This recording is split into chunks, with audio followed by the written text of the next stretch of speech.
Selamat,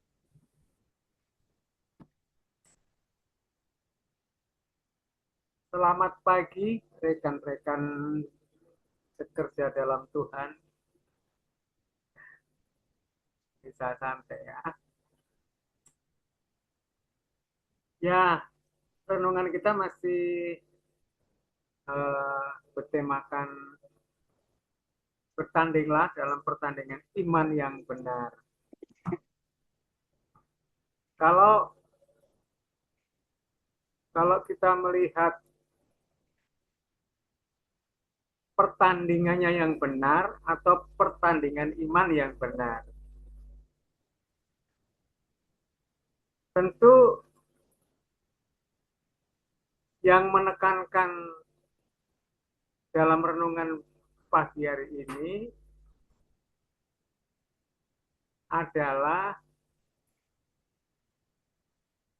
pertandingan iman yang benar.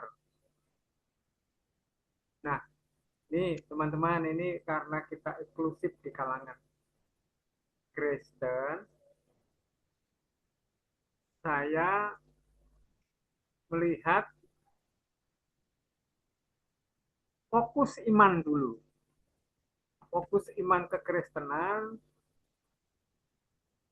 adalah Kristus sendiri.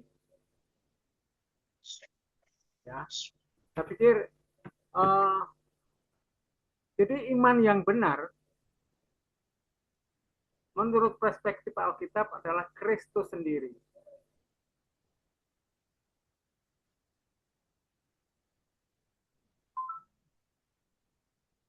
Mengapa?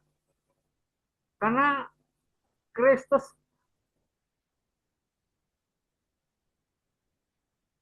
satu-satunya pribadi yang berani mengatakan, akulah jalan dan kebenaran dan hidup. Akulah jalan dan kebenaran dan hidup. Itu hanya satu-satunya pribadi di dalam dunia ini yang berani mengatakan hal seperti ini. Saya ulang lagi, akulah jalan dan kebenaran dan hidup. Ada kalimat yang selanjutnya, tidak ada seorang pun sampai ke rumah Bapa kalau tidak melalui aku. Nah, ini pernyataan yang telak ya.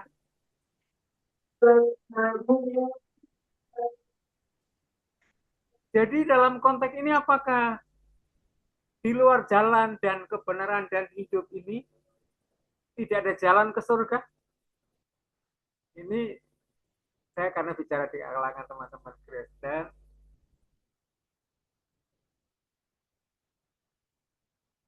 ya tentu saja kita di luar Yesus tidak ada keselamatan, tidak ada kebenaran, tidak ada jalan, tidak ada hidup.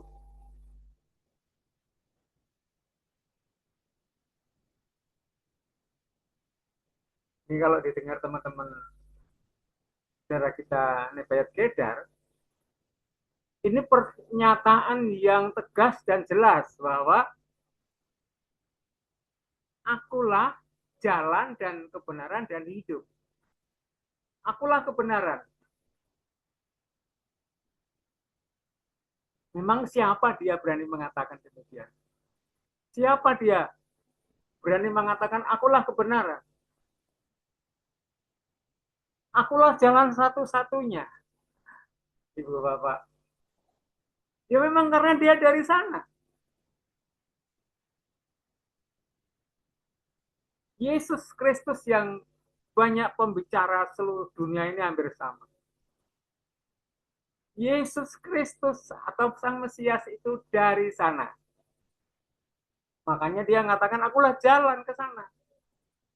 Gak ada orang yang sampai ke sana kalau tidak melalui aku. Satu-satunya pribadi yang dari sana ya dialah.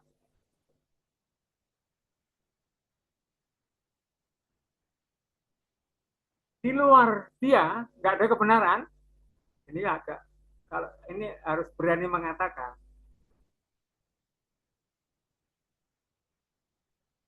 akulah hidup, tidak ada orang yang bisa hidup di luar dia. Ini pernyataan yang sungguh-sungguh, ini ya, sebetulnya bukan hal baru bagi kita hamba-hamba Tuhan. Bahkan kalau kita lihat dalam konteks tulisannya Lukas, dalam Kisah Rasul 4 ayat 12, di bawah kolong langit ini, dibilang tidak ada nama lain kecuali dalam nama Yesus Kristus.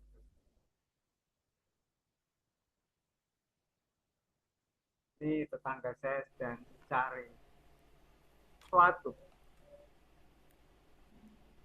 tapi mencarinya salah. Menurut Alkitab salahnya, ya, tuh Bapak. Di bawah kolong langit ini tidak ada nama lain kecuali dalam nama Yesus Kristus, Sang Mesias itu. Karena dia adalah penggenapan seluruh isi hukum Taurat. Karena dia datang dari surga. Dialah korban sempurna yang dikorbankan menurut hukum Taurat, menurut kitab Imamat. Anak domba Allah yang dikorbankan sebagai korban yang sempurna, yang sekali untuk selama-lamanya. Tidak lagi dilakukan secara terus-menerus oleh syariat agama atau oleh ritual agamawi.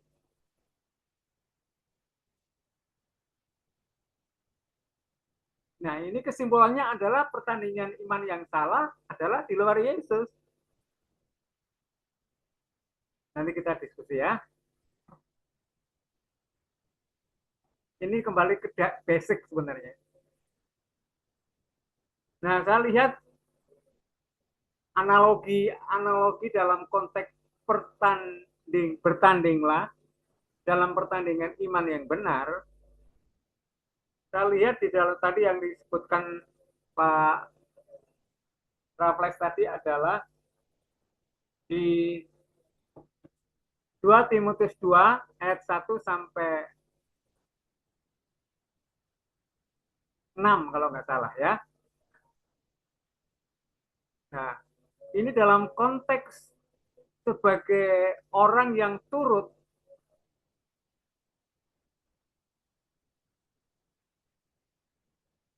perlombaan iman atau pertandingan iman yang benar.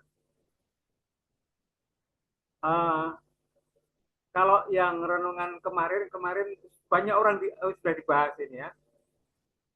Seorang pelari, tentu saja pelari ini adalah pelari yang tahu aturan main, tidak mencuri start, tidak melakukan kesalahan, pelari terus sampai mencapai tujuan.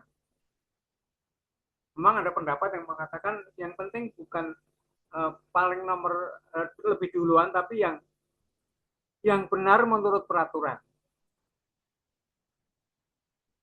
Juga disebutkan kalau tidak salah dalam konteks analogi yang kedua itu prajurit.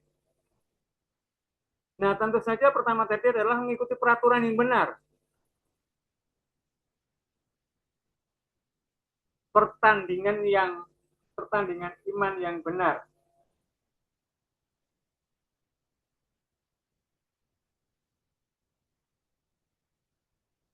Lalu dalam konteks ilustrasi yang Paulus pakai tentang prajurit, seorang prajurit yang sedang berjuang tidak memusingkan dengan soal-soal penghidupannya.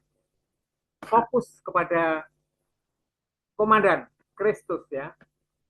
Tadi Pak Rafas memutar lagu itu kalimatnya beda dengan saya waktu dulu ya, waktu saya melarikan diri doa puasa itu lagunya sairnya beda, tapi maknanya sama. Laskar Kristen maju, masuklah perang, iring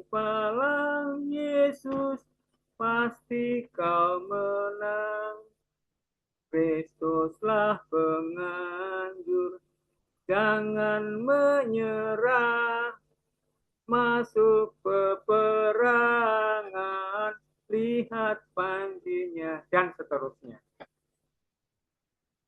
Itu syairnya begitu, Pak Rawas.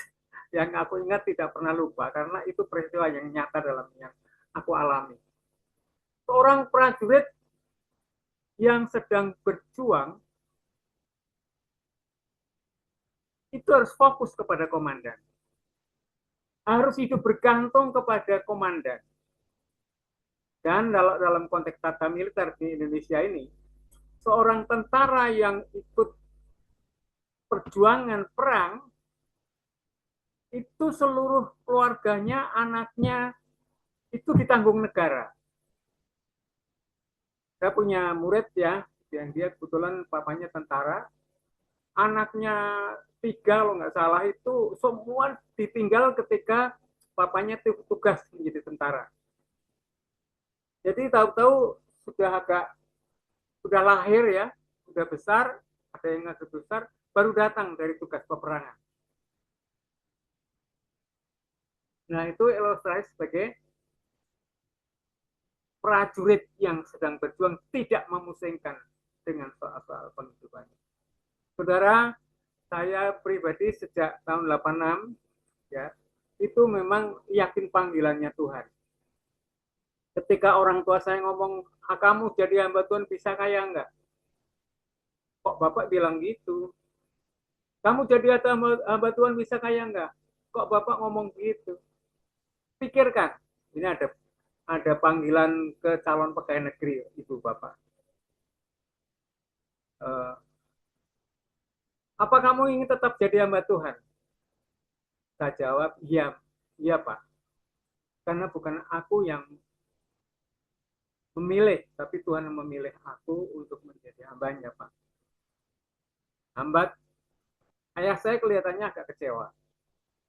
Karena dia juga ikut membantu saya kuliah sampai S1. Nah itu sarjana pendidikan Ibu Bapak, S1 saya. Nah, dalam konteks ini tidak memusingkan dengan penghidupannya. Pernah kita merenungkan hal seperti ini? Hamba Tuhan takut tidak bisa makan, tidak bisa nyekolahin anak, tidak bisa membiayai kalau sakit, tidak bisa ngatain masalah. Seorang prajurit yang sedang berjuang, ketika memusingkan dalam kondisi pas berjuang, bisa ketembak mati. Oke, Ibu Bapak. Jadi ilustrasi analogi tentang pelari tadi ya, tidak tidak menyimpang dari aturan. Terus kedua adalah tidak memusingkan dengan soal penghidupannya.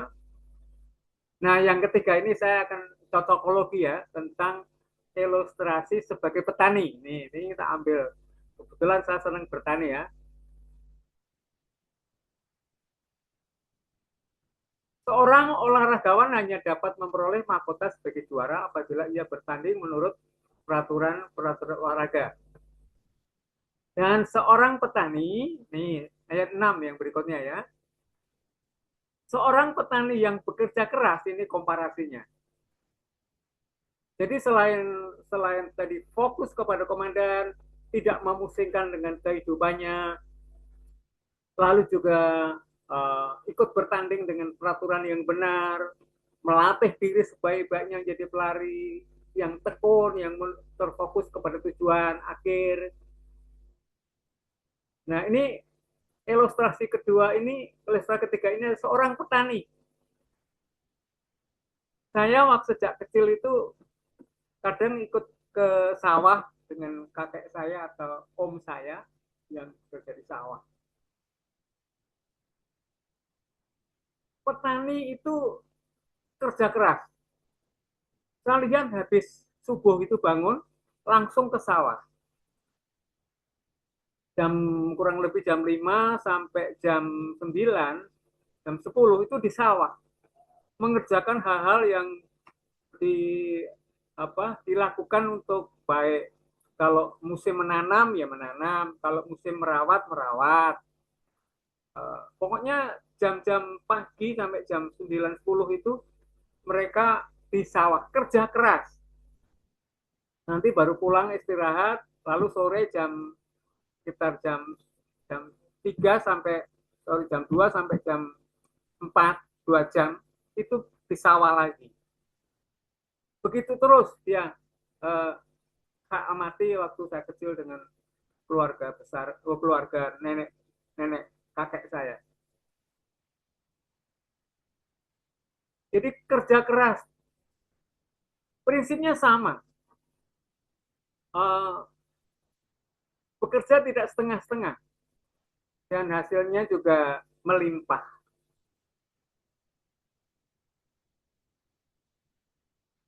Nah, ini kesamaan pelari dan petani nih sekarang. Tadi kemarin kan tentang pelari ya.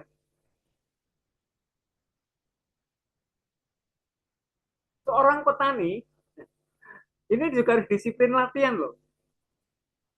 Eh, saya sendiri sebenarnya sejak kecil menyenangi dalam konteks dunia pertanian ya. Sehingga tidak terlalu pusing dengan apa namanya tadi atau belajar atau tentang gelar insinyur pertanian. Bahkan saya waktu uh, 30 tahun yang lalu dipikir saya itu insinyur pertanian. Karena tetangga-tetangga saya melihat saya nanam cabai bagus banget waktu itu. Bapak insinyur pertanian tadi enggak Pak. Saya cuma orang yang suka belajar. Kedua, memang keluarga kakek saya adalah keluarga yang petani, Pak. Nah, saya sudah melihat dengan mata sendiri dunia pertanian itu seperti itu. Disiplin kerjanya dari pagi, siang istirahat, sore kerja lagi. Jadi kalau pagi itu makannya di sawah ibu bapak. Jadi ibu, saya pernah ingat itu ketika dikirim makan sarapan dari bule ya tante saya kasih makan saya di sawah itu sampai saya kekenyangan karena memang enak sekali. Jadi orang-orang yang bekerja di sawah yang kenyak cahaya matahari, badannya gerak, kayak olahraga aja, itu makan enak sekali. Bahkan makannya waktu itu aku masih ingat itu nasi putih dicampur nasi nasi singkong, namanya nasi timbul. Nah itu pakai lauk yang uh, sedikit pedas gitu, saya itu makan banyak sekali. Nah ini cerita pengalaman waktu kecil ya. Nah seorang petani itu uh, disiplin juga dari bekerja, jam-jamnya diatur. Nah yang kedua seorang petani juga paham melakukan manajemen lahan. Nah, kalau disiplin disiplin latihan itu kalau dikaitkan dengan rohani itu Bapak ya terus belajar firman, doa, taat, juga terus menerus belajar ya. Terus menerus belajar. Jadi jangan sampai kita berhenti belajar. Long life education, long life learning, long life studies. Jadi kita terus menerus tidak pernah belajar, tidak pernah berhenti di kampus. Kadang-kadang kalau saya pikir gitu, belajar di kampus saya sudah cukup kenyang juga ya. Uh,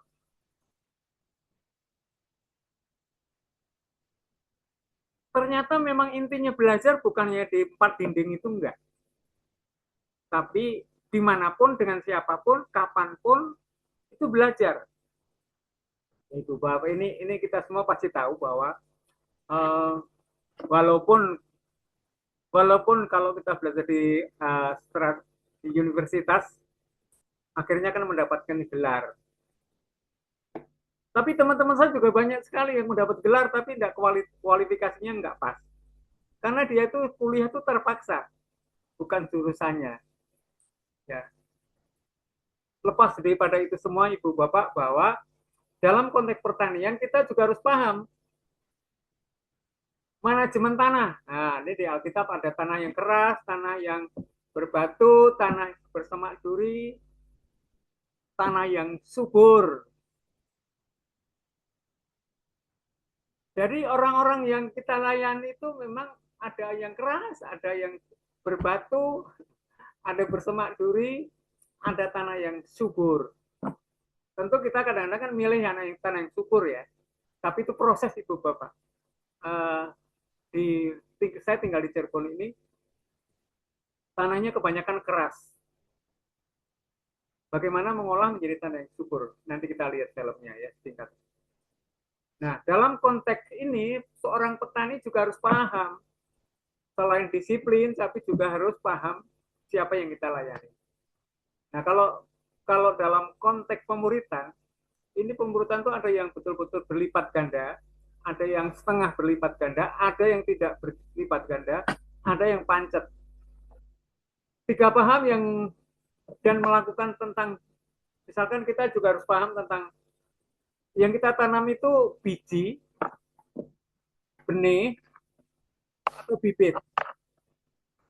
Nah, itu Ibu Bapak dalam konteks ini ilmu pertanian ya, dalam konteks ilmu pertanian, biji itu apalah, bibit itu apalah, lalu benih itu apa.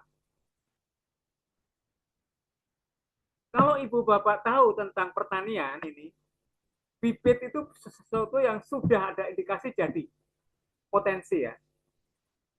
Tapi kalau biji, itu belum, biji itu masih dalam buah, ada bijinya. Itu perlu diseleksi. Lalu juga biji itu setelah diseleksi menjadi namanya benih ya. Nah, benih itu sudah cara sederhananya, misalkan Ibu Bapak punya benih benih apa gitu ya, benih cabai lah, itulah gampang, atau benih kangkung atau benih apapun yang ada biji atau bijinya itu ditabur di air, nanti yang tenggelam itu yang bagus ya. Nah, dalam konteks pemuritan sebenarnya juga sama, kita perlu seleksi ya, mana yang menjadi murid yang paling cepat, mana yang setengah cepat, atau yang lamban, atau mana yang drop out. Karena kegerakan jadikan semua bangsa murid itu harus kecepatannya tinggi. Kecepatnya tinggi, tidak bisa kita santai, dan juga tidak semua orang diperlakukan sama. Misalkan maaf kata ya, baru baru mulai kenal Alkitab, baru kenal Yesus, menerima Yesus, langsung dikasih jabatan. Itu juga bisa merusak merusak murid itu sendiri. Jadi ini pemahaman petani itu juga sama, perlu paham benih, biji, atau bibit. Nanti kalau belajar pertanian tiap Kamis ya. Nah, berikutnya lagi, mengenal yang namanya input tanaman. Jadi saya mengkait-kaitkan aja dengan konteks pelayanan dan pelayanan kita di lapangan ya. Apalagi Kingdom Family Indonesia punya kerinduan untuk ikut menuntaskan ya, ikut menuntaskan ini ya, pesan amanat agung ini ya. Ibu Bapak, banyak orang bertanya saya, Pak, kenapa sih cabai saya nggak berbuah? Pak, kenapa pisang saya nggak berbuah? Pak, kenapa mangga saya nggak berbuah? Pak, kenapa pepaya saya nggak berbuah? Nah, Ibu Bapak, sama dengan pemuritan. Paham nggak kita tentang murid-murid kita? Apa yang dibutuhkan? Sama dengan tanaman. Tanaman itu, Ibu Bapak, yang dibutuhkan mendasar adalah air ya, terus oksigen, pupuk, cahaya matahari. Nah, kadang-kadang kalau dia nggak bisa berbuah karena pupuknya kurang, disiram, ya kelempokan kalau orang saya bilang. Tapi nggak ada gizinya. Kalau orang anak kecil itu namanya stunting ya. Jadi kita perlu tahu tentang kebutuhan dasar tanaman itu. Nah, kebutuhan dasar untuk konteks pemuritan apa? Kekristenan. Ya, firman, mutlak harus baca Alkitab.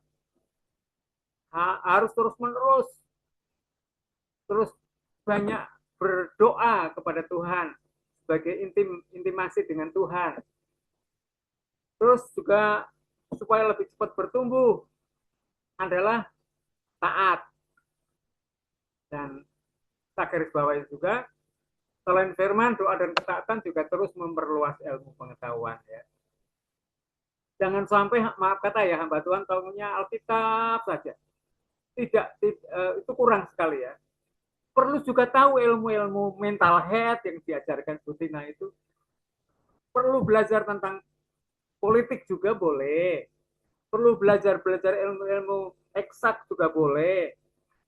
Perlu belajar sosiologi harus menurut saya. Jadi ilmu-ilmu sains itu perlu sekali.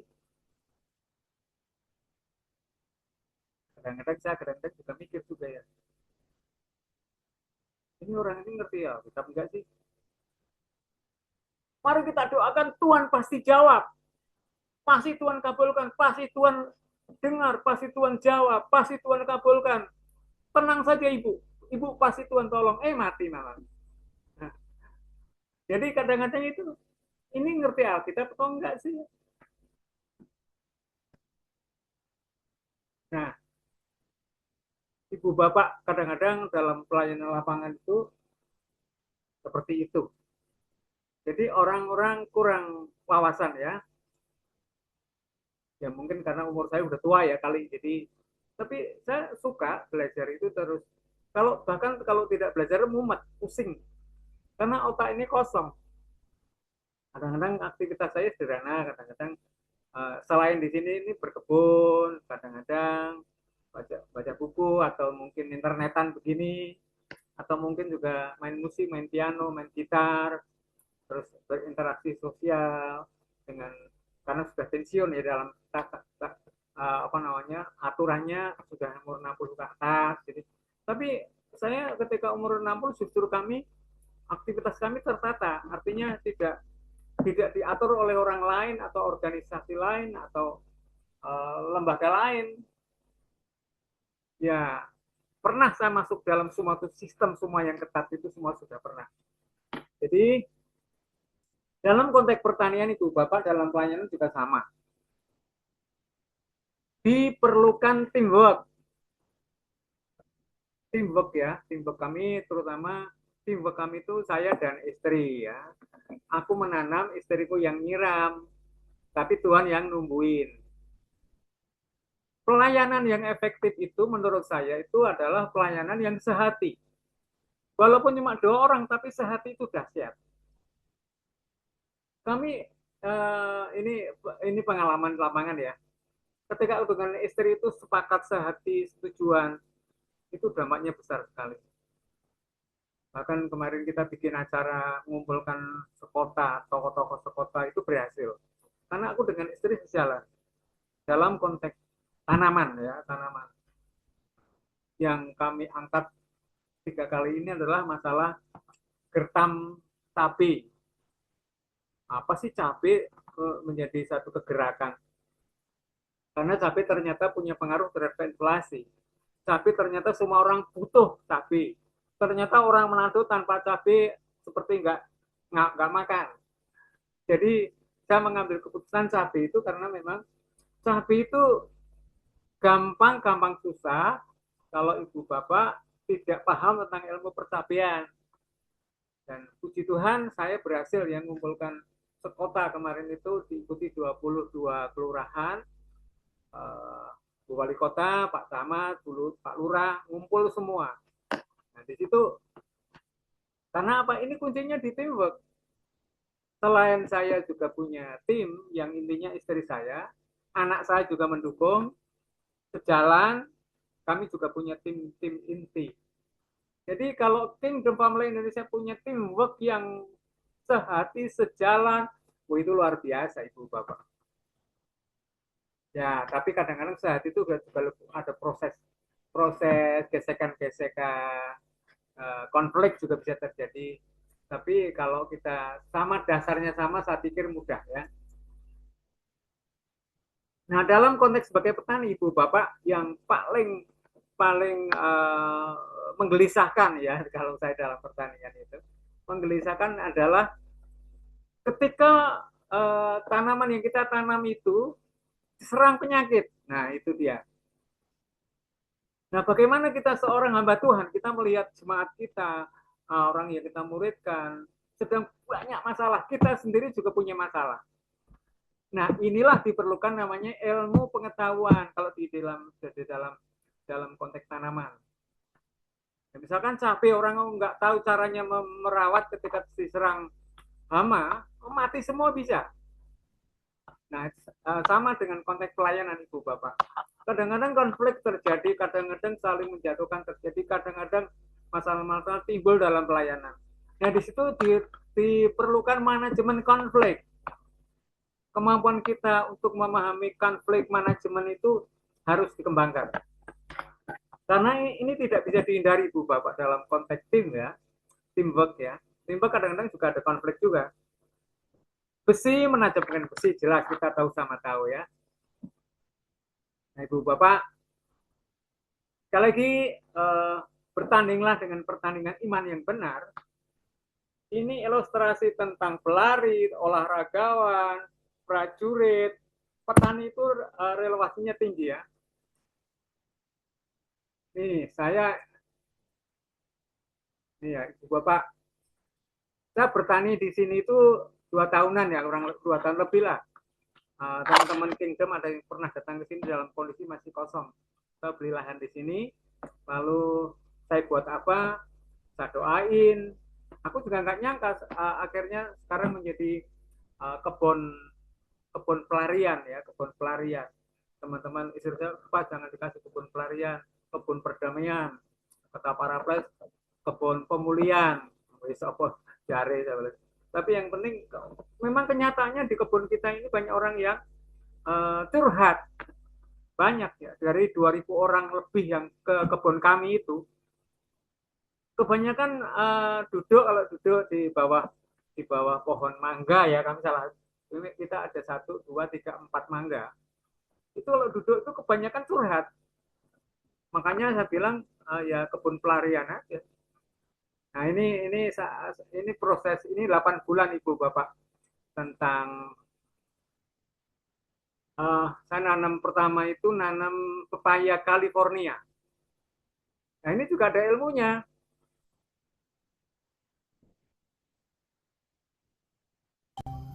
Halo, ini Om Pre sebutannya ya.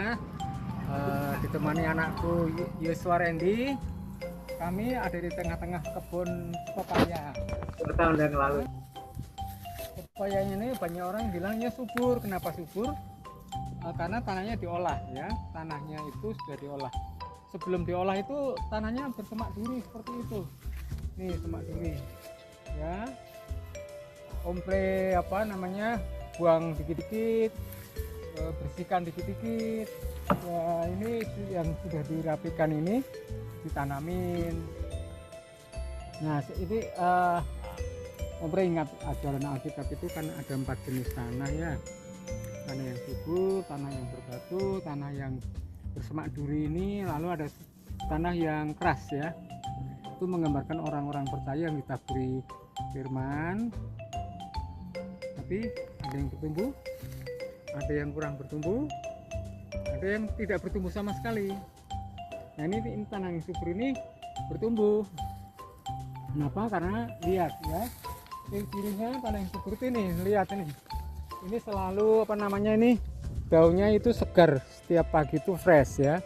Ada yang hijau, lihat ini juga, lihat nih, ini ada hijau ya. Ini tandanya tanaman itu sehat. Hampir semuanya tanahnya sehat tuh ya, itu juga. Dan akhirnya nih udah mulai apa namanya nih, mulai ada buah. Ini ada buah. Nah itu apa namanya, jadi kalau tanahnya subur dan dipelihara dengan bagus bisa berbuah lebat. Nah gambaran orang percaya ya, orang percaya kepada Alkitab itu mestinya hidup bisa berbuah.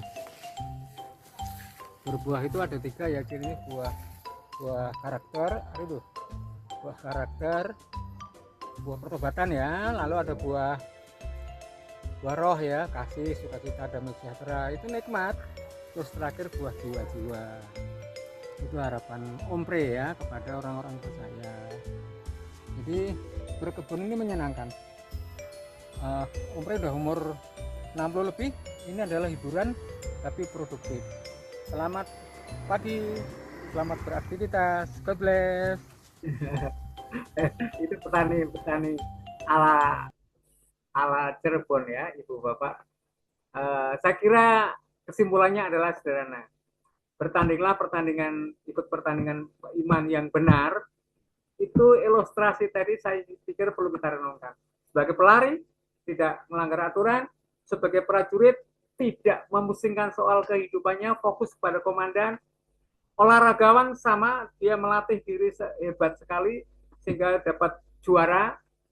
Dan petani itu juga kerja keras, disiplin, belajar, terus-menerus menikmati. Tapi intinya adalah kalau sebaik petani ini petani yang sukses menurut saya adalah petani yang sungguh mencintai. Apa hubungannya dengan pelayanan Ibu Bapak? Oh banyak. Saya bisa bilang tujuh manfaat dalam konteks pertanian ini. 7 diantaranya adalah untuk to serve of the Lord dan very simple.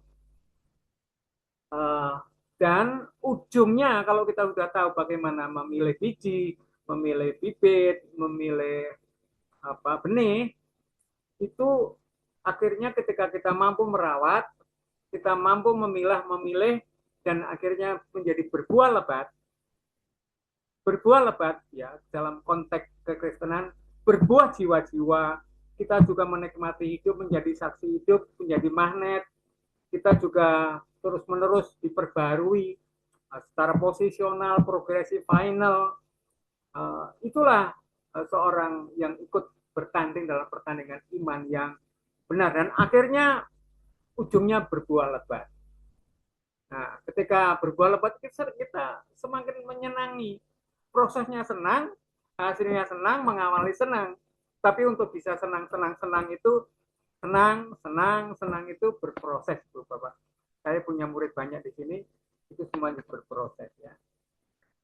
Saya kira gitu Ibu Bapak, kiranya renungan ini, ilustrasi petani ini menjadi inspirasi bagi kita untuk terus berbuah lebat, tidak pernah berhenti belajar, tidak pernah berhenti intim dengan Tuhan, di firman-Nya dikuasai, banyak belajar ilmu pengetahuan, dan akhirnya menjadi berkat.